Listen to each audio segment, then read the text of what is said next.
At this time, we bring you the rebroadcast of our one-on-one exclusive with the new Chief of Police for the City of Lynchburg, Mr. Ryan Zuidema. Congratulations on your new position as Chief with the LPD. How are you doing today? Doing well, Andre. Thank you. I appreciate you having me.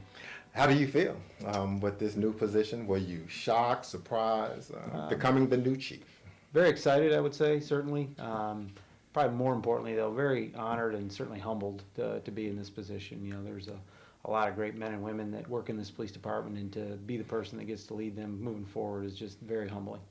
Talk about your bio for those who may not be familiar with your story, and we can keep it a little on the brief side. Okay, so I started here at the police department in 1997.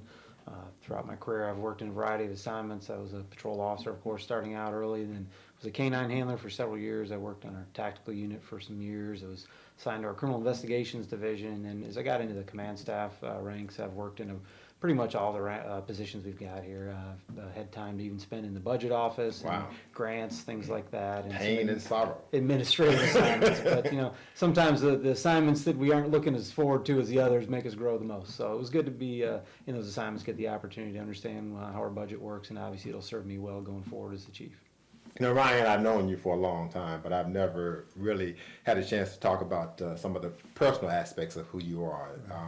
Talk about your family. Do you have children? Maybe some of your hobbies. Well, I've been happily married for over 21 years to just a really great woman who's put up with me in this profession for a long time. We've been very blessed to have two boys. I say they're young, not anymore. They're 13 and almost 16. So if you see some of the gray in my hair, that's probably why. But all in all, great kids, and they certainly keep us very busy at their age. You know, as far as staying busy, when I'm not at work, I enjoy running. I do that usually 4 or 5 days a week. Early in the mornings, I get up.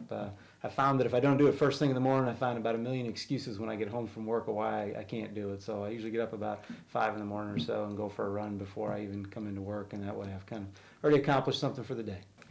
You follow Chief Raul Diaz in this position. What would you say would be some of the differences between you two? Are there things that you are more adept in or attuned to versus his leadership? Is there a difference in leadership between the two of you?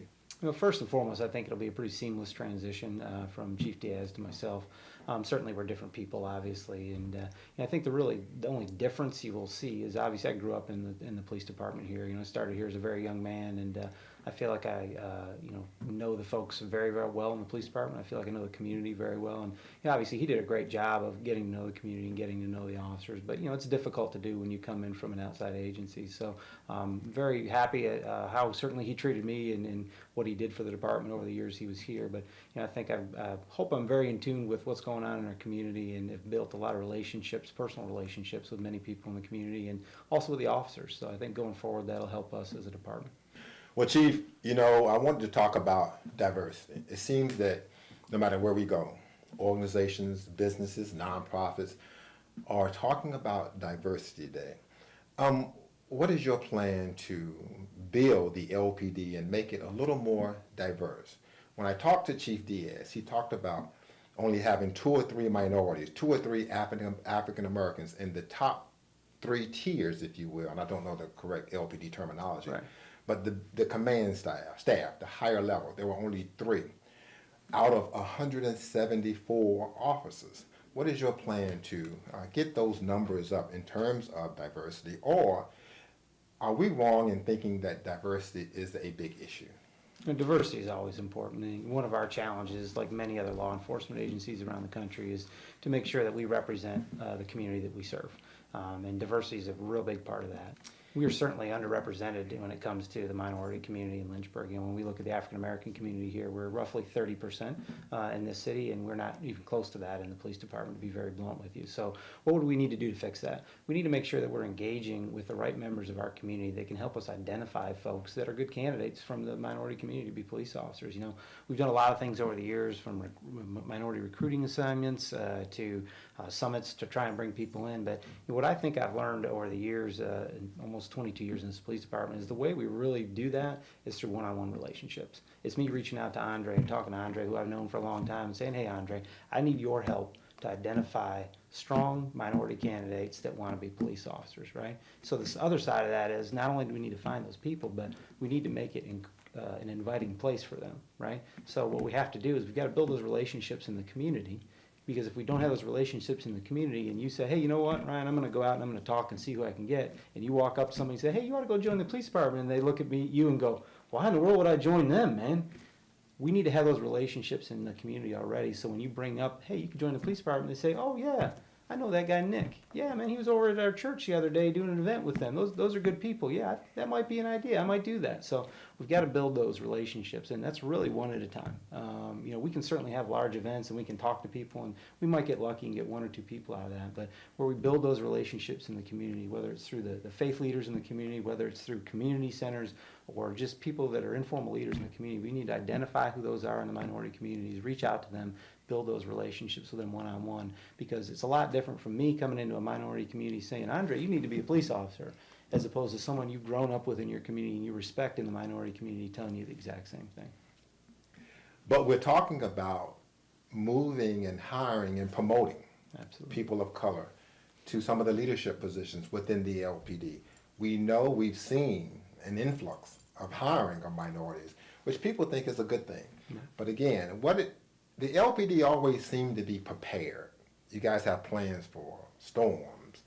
You have plans for violent potential acts at a football game. You have plans for the summers when crime is more increased in certain neighborhoods.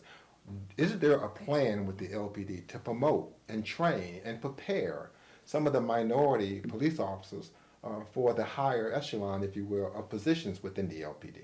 So you hit the nail on the head, Andre. One of the biggest things we need to do is make sure we're very intentional about preparing, right? So when we prepare people, that looks like a lot of different things. Some of that looks like making sure that we're giving people the right education, whether that be formal education or not. Some of that looks like maybe we're getting the right training within the police department or outside the police department. Some of that makes us really focus on areas where we have to have people with diversity of assignment, not diversity of race or diversity of gender, but the best well-rounded police officers we have here and the best people that are in a position to be promoted to these command ranks that you're speaking of are folks that have a variety of experience across the board, right? If I have someone who spent 20 years in the police department and all they've ever done has been a patrol officer, right, then they are somewhat limited in their perspective. They see things through the lens of a patrol officer. But if I've got somebody at 20 years that has been a patrol officer, they've been an investigator, they've maybe worked in our community relations or community action team, and they've spent time maybe in the schools as an SRO, that person has a lot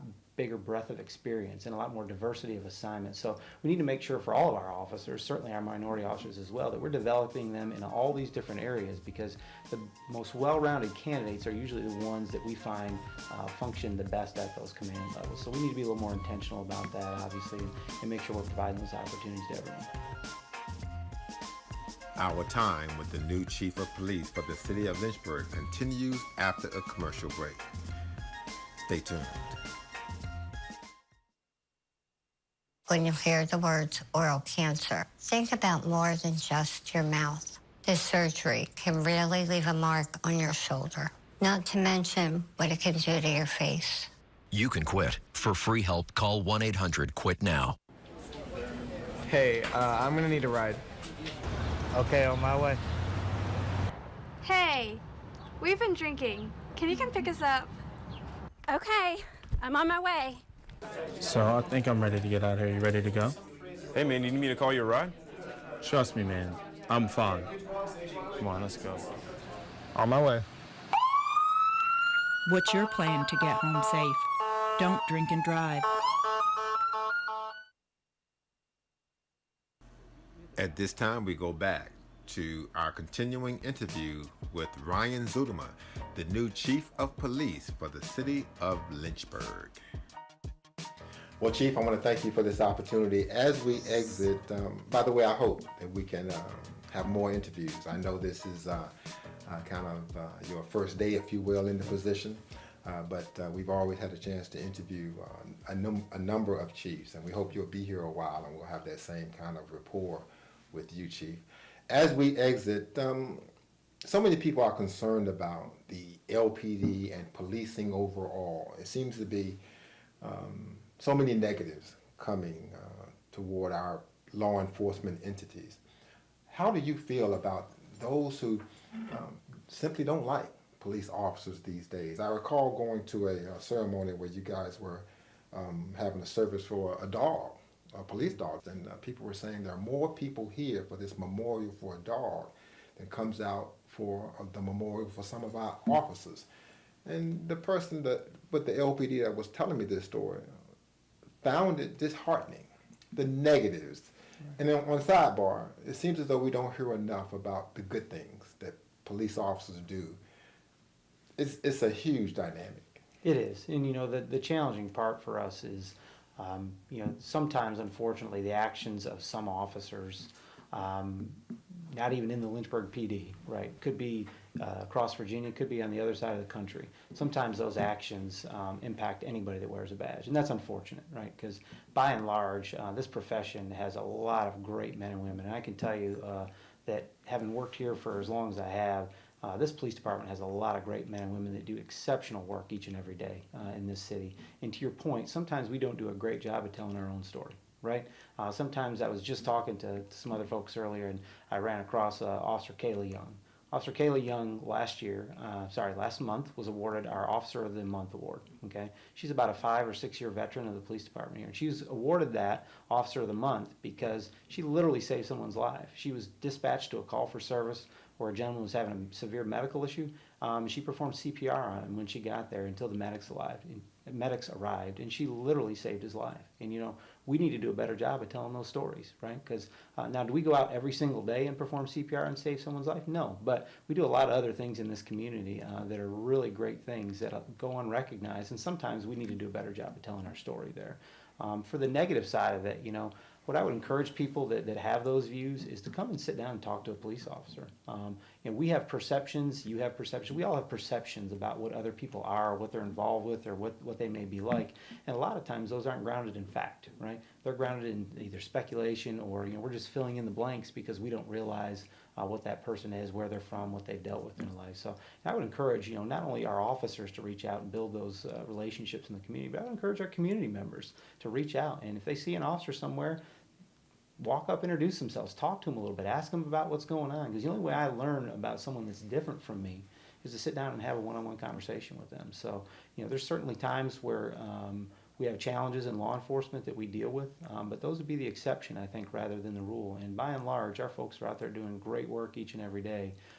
So we need to showcase that a little bit better, number one, and then we certainly need to engage and interact with the community as we're talking to them to make sure that we understand them and they understand us. I have a TV and radio show. If there's something I can do to help you get that message out, you let me know. We appreciate that, Andre. Unsolved homicides, unsolved crimes. Do we see these numbers because the LPD is so young now? You guys have done a lot of hiring, but they need time to develop and get those experiences. Is that why it's taking a longer time to resolve some of these crimes and homicides? So I really wish it was a simple answer, but there are a lot of facets to that. So, you know, we've seen certainly the number of crimes that have gone unsolved in terms of some homicides be higher in the last few years than they have been previously.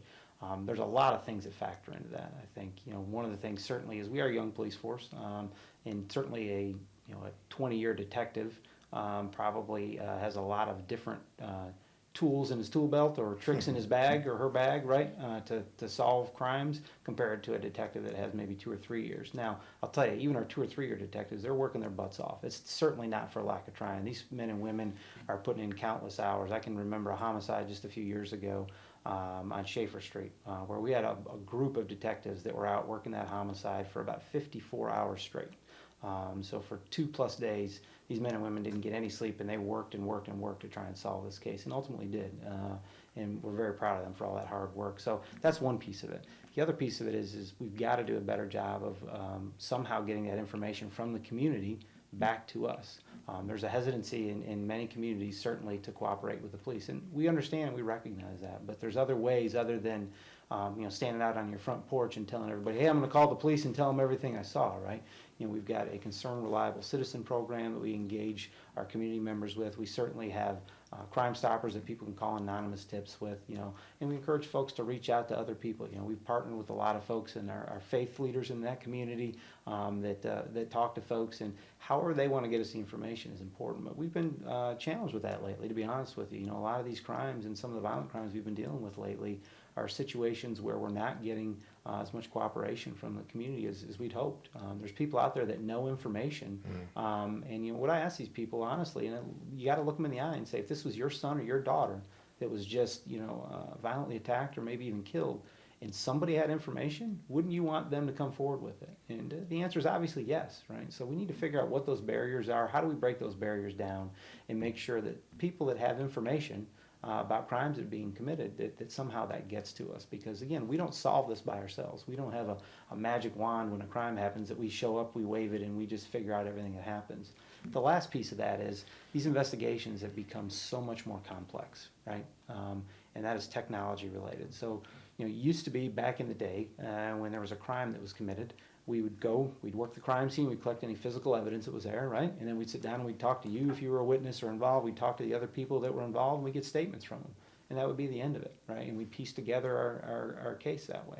Well, now we've got cell phones, we've got all these other things, and they are a great piece of information and a great resource, but they take a significant amount of time for our detectives to process through that information. So it requires, in many cases, court orders and search warrants and things like that just to get into somebody's phone. All that takes time, and then there's an analysis component of that information we are able to get out of it, and then it's a lot of connecting the dots. So you take all those things together, and I think that's kind of where we're at and why we're there. But if there's one thing I would really push on that is we've got to have the community's engagement and involvement.